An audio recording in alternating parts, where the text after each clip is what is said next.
তো হ্যালো সবাইকে, আমি চলে এসেছি কার্তিক পুজোর নেক্সট পার্ট নিয়ে। আগের ভিডিওতে দেখিয়েছিলাম তোমাদেরকে সবকিছু গোছানো।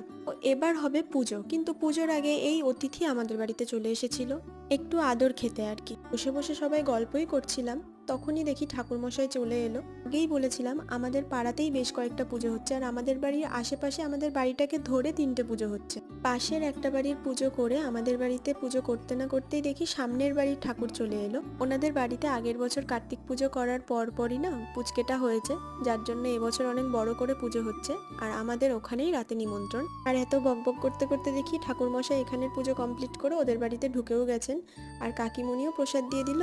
আর ইগনোর দিস গাইস, আমি একটু মিষ্টিই নিচ্ছিলাম। তারপর ফার্স্টেই চালমাখা নিলাম, যেটা সবার প্রিয়। পুটুর একটু নাটক দেখলাম, আর ওদের কথা আমার মনে পড়ছিল বলে ওদের সাথে দেখা করতে গেলাম। আর ভিডিওর মাঝে মাঝে তোমরা তো অনেক অতিথিদের দেখলেই। তো আজকের জন্য এটুকুই, সবাই ভালো থেকো, বাই।